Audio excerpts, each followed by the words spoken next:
by the power of Grayskull.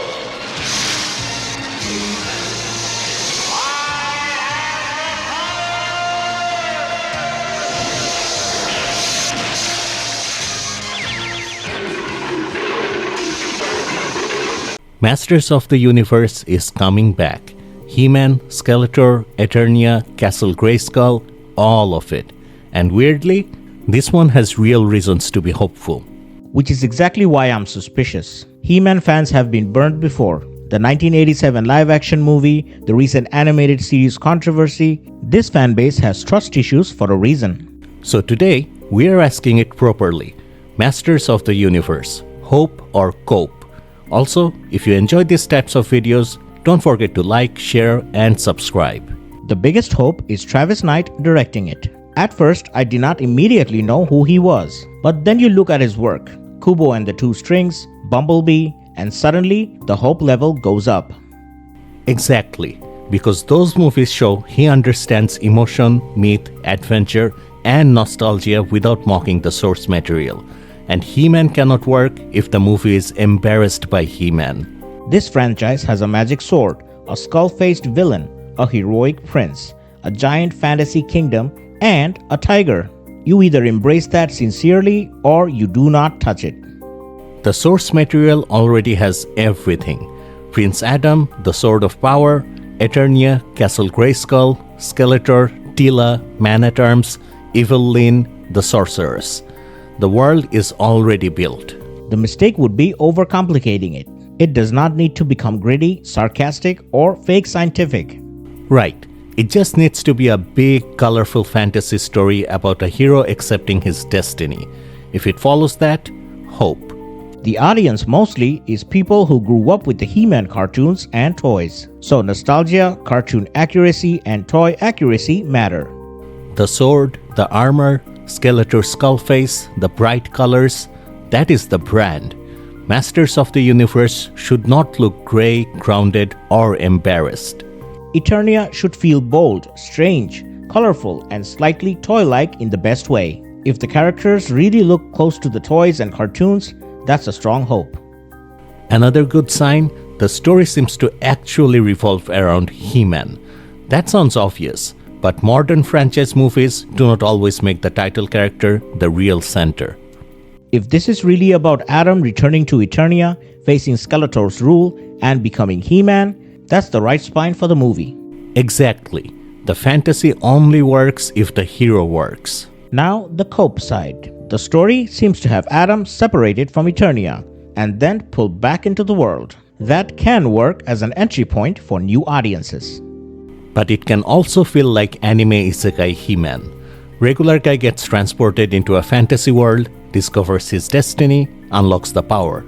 And that may not fully land with the longtime fans who want the classic Eternia myth. If Earth is just a doorway to Eternia, that's fine. If Earth becomes the emotional center, that is cope. The cast is strong.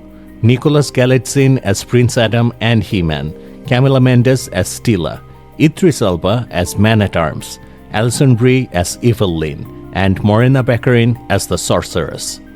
And visually, the characters seem close to the toys and cartoons. That is exactly what the franchise needs. He-Man and Skeletor should look iconic. The whole thing should feel like a fantasy toy box brought to life.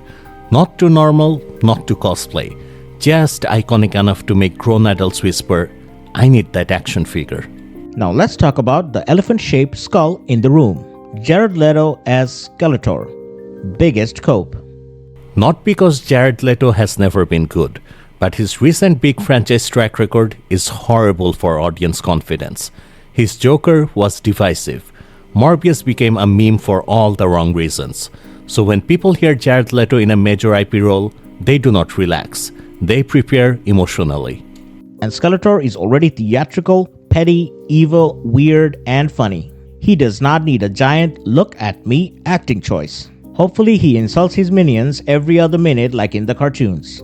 They should call you Wimplash. Quiet, or I'll turn you into a suitcase.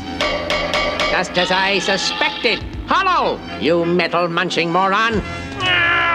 Why do I surround myself with fools? Even the robots are smarter than you. But judging by the trailers, if Leto starts channeling Bane from The Dark Knight Rises, that is a major cope.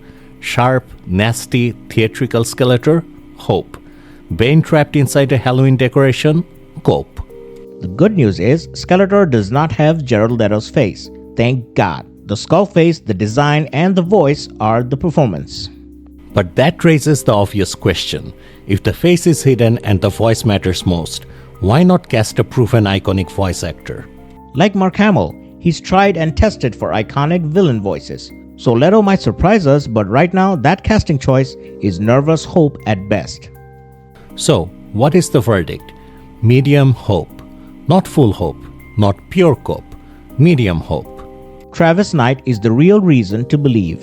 The cast looks good, the designs seem respectful, and the story appears to be centered on He-Man. If it embraces the source material, this could work.